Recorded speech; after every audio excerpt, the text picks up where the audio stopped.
Okay, so you know how sometimes you're trying to really get a handle on a big topic and suddenly you're just like buried in articles and opinions? Absolutely. It can be a lot. Yeah, and you've shared some really interesting stuff with us, specifically looking at the kinds of arguments you often hear defending Christianity. And, well, wading through all that yourself, it takes Uh-huh. time. So that's what we're going to do here.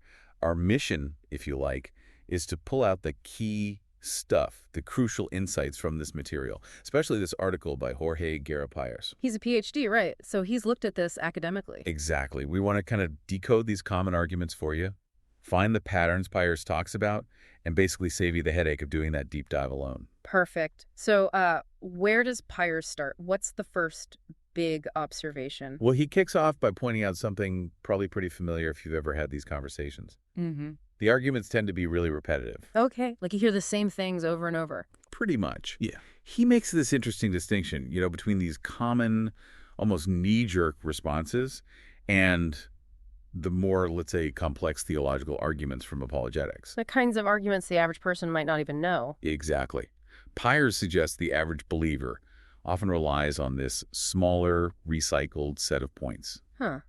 And what does that repetition suggest, according to him? Well, it's interesting. If the arguments aren't always super deep or well-supported, maybe their main job isn't purely intellectual. Meaning? Meaning maybe they function more like defense mechanisms, quick ways to sort of shore up a belief when it gets challenged, and it taps into that whole idea of confirmation bias, protecting what you already hold dear. Okay, that makes sense. He brings up examples too, doesn't he? Like famous converts. Yeah, he mentions people like a well-known former atheist and Ayan Hirsi Ali. He looks at their conversions and some of their later arguments, even political stances, Right. and he frames them within these existing patterns of Christian apologetics. His take is that sometimes these shifts might be driven more by things like, say, fear about society or maybe reacting to misinformation rather than a purely theological journey. So it's less about a sudden divine insight and maybe more about finding answers or security in a confusing world. That's kind of the angle Pires explores. Yeah. He touches on how certain Christian narratives can appeal to anxieties, offering structure or certainty. So yeah, maybe some conversions are partly a response to that. Gotcha. Now, before we dive into the specific arguments, he sets some ground rules, right, about who counts as Christian for this discussion. Yeah, and that's helpful. He uses Bertrand Russell's definition as a baseline. Okay. What's that? Pretty straightforward, actually. Russell said, basically, a Christian believes in God and immortality and believes Jesus was, at the very least, a uniquely wise and good man. So it sets a kind of minimum requirement. We're talking about people holding those core beliefs. Exactly. It helps focus the discussion on the defense of those specific tenets, not just, cultural Christianity or something broader. Okay, good. Let's get to the arguments then. Argument number 1, Pires tackles. The big one. Jesus was a wise and peaceful man. Yeah, you hear that constantly. It's sort of the default image, isn't it? The moral foundation. Absolutely. It's central to establishing his authority. But Pires, leaning on Russell again, pushes back a bit. Right. Russell brings up things from the Gospels, like Jesus cursing the fig tree because it didn't have fruit. Yeah. Even though it wasn't the right season. Yeah, that one's always felt a little random or disproportionate. And also Jesus' pronouncements about hell.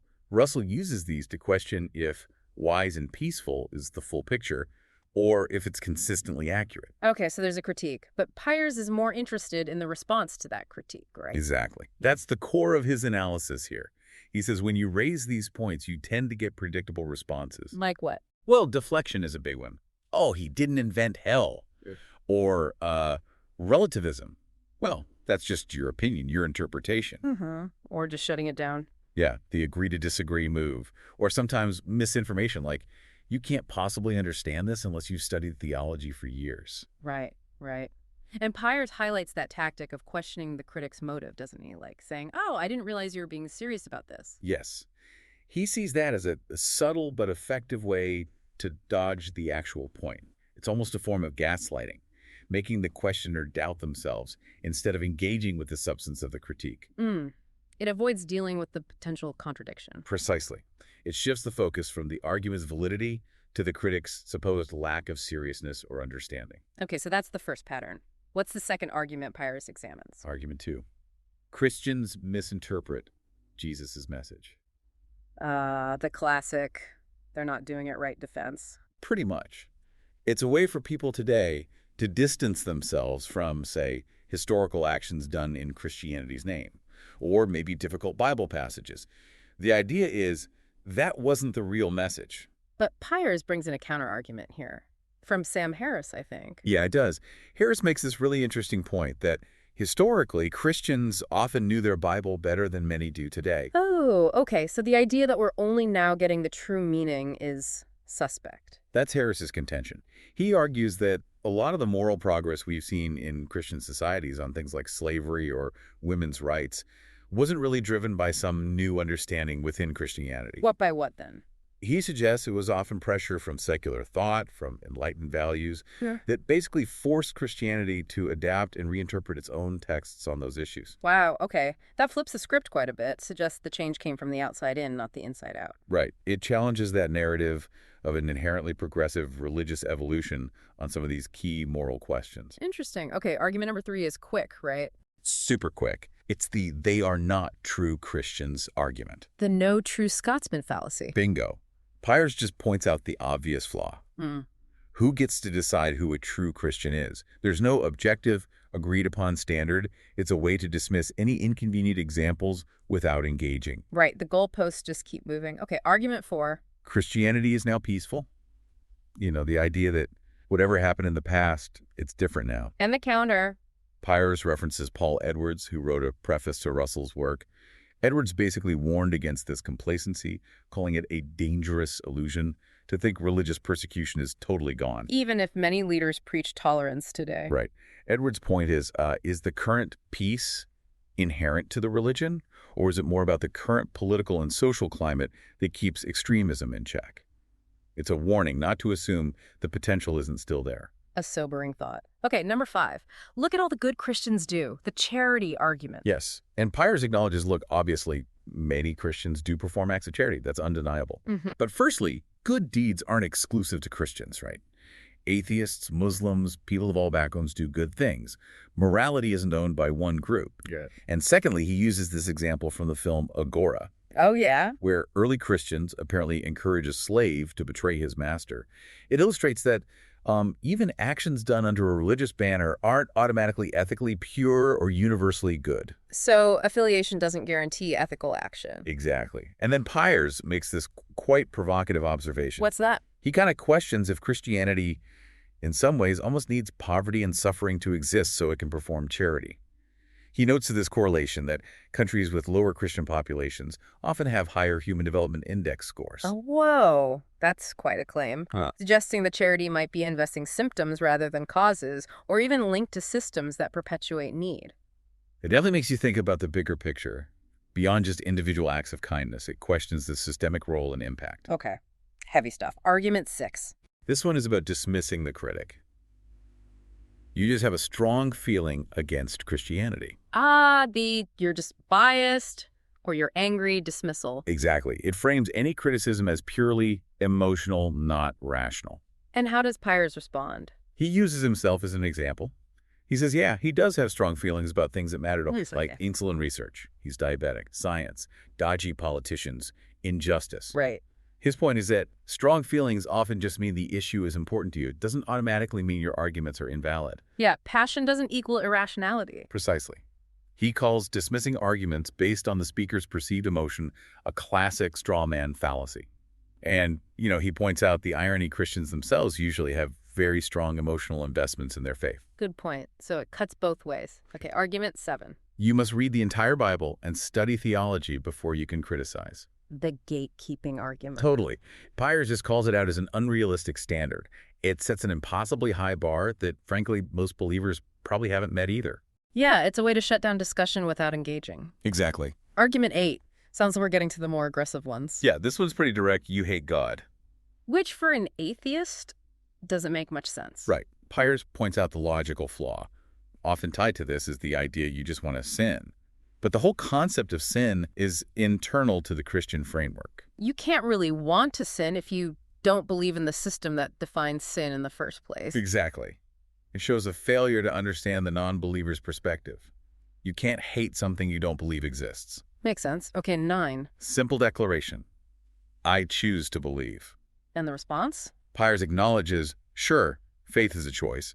People are free to believe what they want, but the act of choosing doesn't make the belief true.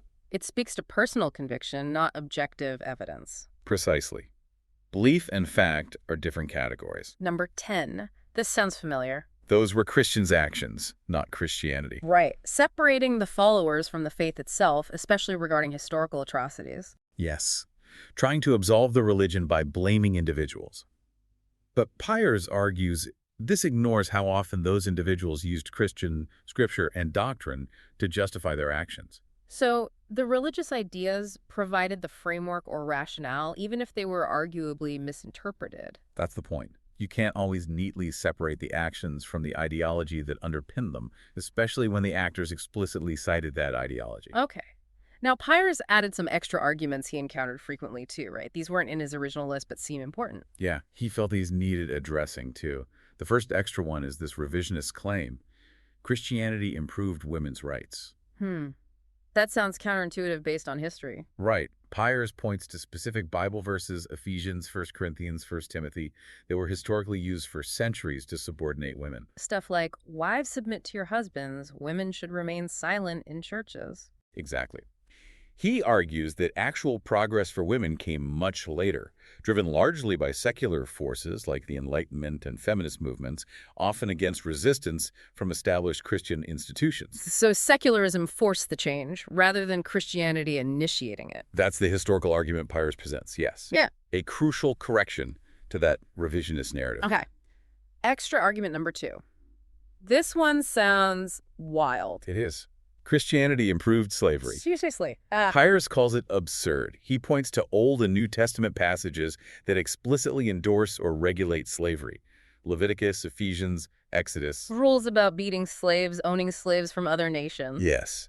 And he highlights how these verses were the bedrock justification for slavery for centuries, especially, say, in the American South. So far from improving it, the Bible was used to entrench it. That's the point. He argues that abolition was driven by secular humanist ideas, the age of reason, people challenging the religious justifications, not by the religion itself leading the way. Wow. Okay. And the last extra argument.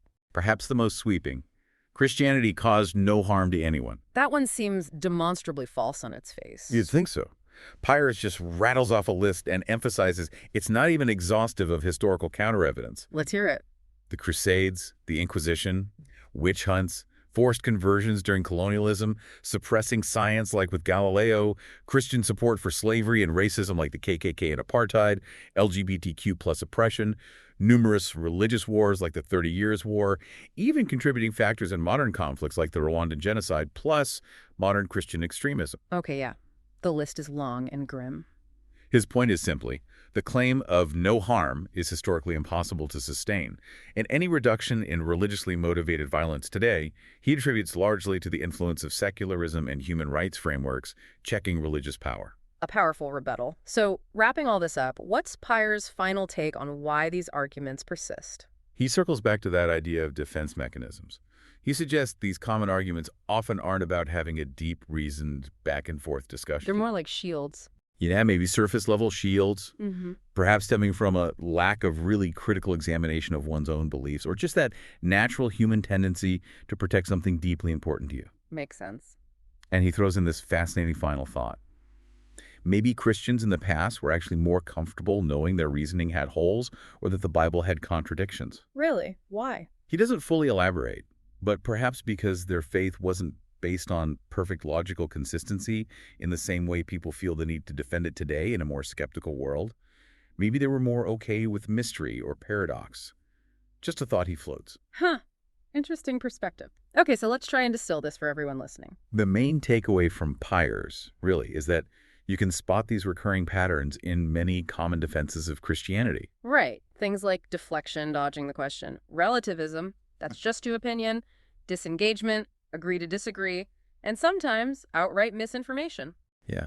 And recognizing these patterns helps you see what's often going on underneath the surface. It often seems less about engaging with the actual critique and more about, well, protecting the belief. Understanding those dynamics can definitely make navigating those conversations feel a bit less confusing, maybe more predictable. Exactly. It gives you a framework for understanding the type of argument being used, not just the content. So here's a final thought for you to maybe chew on. Think about these defense mechanisms we've discussed: deflection, relativism, the no true Scotsman, dismissing critics' emotions. Have you encountered these, not just in religious debates, but maybe in politics or discussions about any deeply held belief? Have you maybe even used them yourself sometimes? Yeah. What does the prevalence of these tactics tell us about how we all, as humans, tend to argue, persuade, and protect the ideas that shape our identity? Something to mull over.